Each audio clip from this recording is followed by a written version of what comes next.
നമ്മുടെ തെരഞ്ഞെടുപ്പിൻ്റെ സമാപന യോഗമാണ്. കഴിഞ്ഞ 5 വർഷം മുമ്പ് ഇതേ പോത്തുകൊണ്ട് അങ്ങാടിയിൽ വെച്ച് നമ്മൾ കുറേ വാഗ്ദാനങ്ങൾ പോത്തുകൊണ്ട് നിവാസികൾക്ക് നൽകിയിരുന്നു. നിങ്ങൾക്കറിയാം, അന്ന് നമ്മുടെ തെരഞ്ഞെടുപ്പിൽ നേരിടുന്ന സമയത്ത് നമ്മുടെ തൊട്ടടുത്ത ഹെൽത്ത് സെൻ്ററിൻ്റെ അവസ്ഥ നമുക്ക് എല്ലാവർക്കും അറിയുന്ന ഒരു കാര്യമാണ്. ഇന്ന് നിങ്ങളെല്ലാവരും അവിടെ പോയി നോക്കിയാൽ അറിയാം എത്ര മനോഹരമായി അതിൻ്റെ പ്രവർത്തനങ്ങൾ നടന്നുകൊണ്ടിരിക്കുന്നു. ഒരുപാട് വികസന പ്രവർത്തനങ്ങൾ നമുക്ക് പൂർത്തിയാക്കാൻ സാധിച്ചു. ഈ കഴിഞ്ഞ 5 വർഷക്കാലം നമ്മുടെ വാർഡിൽ വിവിധ മേഖലകളിൽ 3 കോടിയുടെ വികസന പ്രവർത്തനങ്ങളാണ് പൂർത്തിയാക്കാൻ എനിക്ക് സാധിച്ചിട്ടുള്ളത്. നമ്മുടെ കഴിഞ്ഞ 5 വർഷങ്ങൾക്ക് മുമ്പ്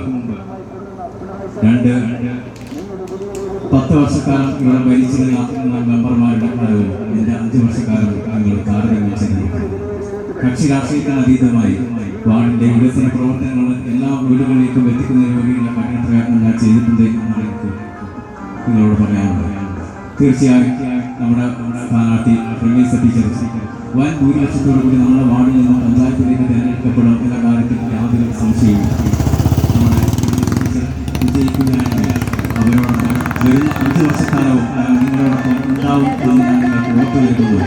എല്ലാ വികസന പ്രവർത്തനങ്ങൾക്കും എല്ലാവരും ഒരുമിച്ച് കക്ഷി രാഷ്ട്രീയത്തിന് അതീതമായുള്ള വികസന പ്രവർത്തനങ്ങളിൽ നിങ്ങൾ എല്ലാവരും ഒരുമിച്ച് ഉണ്ടാവണമെന്ന് മാത്രം അറിയിച്ചുകൊണ്ട് ഈ വരുന്ന 14-ാം തീയതി നടക്കുന്ന ത്രിതല പഞ്ചായത്ത് തെരഞ്ഞെടുപ്പിൽ നമ്മുടെ സ്ഥാനാർത്ഥിയുടെ തെരഞ്ഞെടുപ്പ് ചിഹ്നമായ മൊബൈൽ ഫോൺ അടയാളത്തിൽ നിങ്ങളുടെ വിലപ്പെട്ട വോട്ടുകൾ രേഖപ്പെടുത്തി അവരെ വൻ ഭൂരിപക്ഷത്തോടു കൂടി വിജയിപ്പിക്കണമെന്ന് മാത്രം അറിയിച്ചുകൊണ്ട് ഞാൻ എൻ്റെ വാക്കുകൾ ഉപസംഹരിക്കുന്നു. നന്ദി, നമസ്കാരം.